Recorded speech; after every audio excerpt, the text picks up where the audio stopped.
Okay, it looks like we're pretty much all incorporated here. We've got all the shrimp completely covered with all the gelatin mixture, so it should all hold together fine. So now we're ready to put it in the mold. Now we have the mold, looks like it's pretty well drained. We're going to put it back in the bowl so it's going to stay sturdy in the fridge. And now I'm going to very carefully pour all the goop into the mold. So make sure you get it all in there.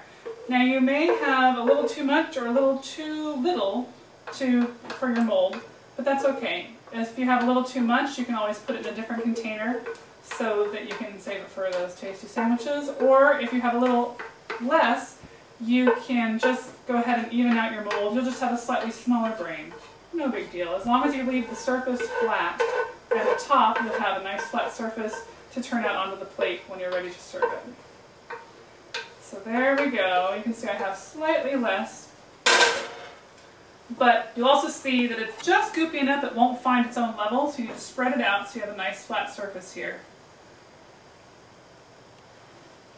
Just like that. Make sure you get it all the way into the edges so you can get all those nice brain folds there. Your little cerebellum back here. Okay, there we go. And now we're ready to put it in the refrigerator. Here we have a spot in the fridge all ready and waiting for the brain. And there it is, safe and sound until it's fully set, most likely overnight.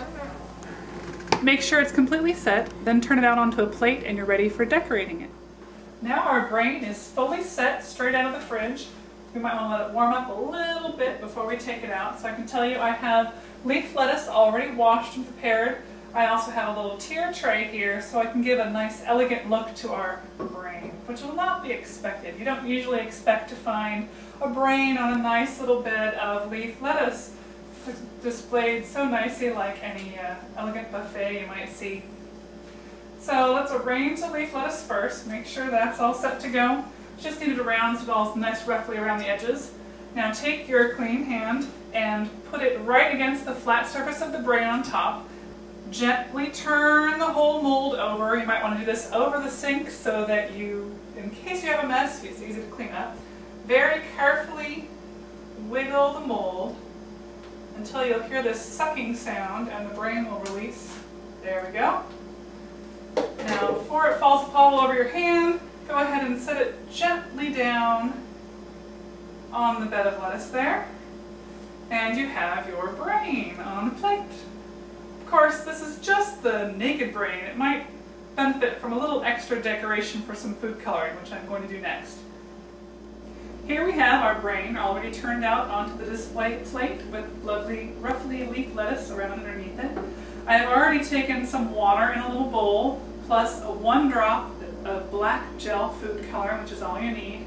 What I'm trying to do here is build up layers of gray in the grooves in the cerebral cortex so I can give it more shading. But you'd rather use a lighter touch and build up layers than too much black the first time around because you really can't get the color off. So I'm just going to take my very soft watercolor brush here and go right in the grooves that are from the detail from the mold. And since it's such thin down color, it's really easy to blend the edges into the gelatin so you get a nice soft edge instead of a straight line. And as I mentioned, it's a watercolor brush. You want to make sure it's as soft bristles as possible so it's really flexible. Otherwise you may rip the surface of the gelatin because it's very tender. Even by using such a soft brush like this, if you go too quickly, you may still break the surface of the gelatin. So just be careful and use a light touch. And that's all you need. If you think you need a little more, go back later. What I usually do is go over the whole thing, and then I look at it and I see if it needs more shading. You might want to look at it in different light because your party might have dimmer lighting than your work lighting. So see if it actually still looks like a brain, recognizable surface there. Okay, I'm going to go ahead and finish this and then show you what it looks like in the end. I'm just finishing up the cerebellum here. I think we've got our painting pretty much done. As I said before, go ahead and look at it all over now that you've gotten it all done. Or maybe you might have started with a little heavier hand or a lighter hand, so go back and adjust so it looks the way you want it to. You might have too high contrast where you could go ahead and blend in the edges of the lines a little better. And if it's too pale or too subtle of shading, go ahead and go back over it, because that's why you built up layers of light color instead of a super dark color the first time. Well, now that I think it's just about done, now's the time to set it up for serving. Well, here we are. I found a plate that fits perfectly under the tier tray I'm using. So I can go ahead and set my favorite crackers. You can go ahead and use little slices of baguette, bread, whatever you think would be good and tasty with the shrimp spread. And don't forget, you need something to serve the shrimp with, so your favorite little Halloween spreader or any sign would do, and go ahead and stab it right there in the brain.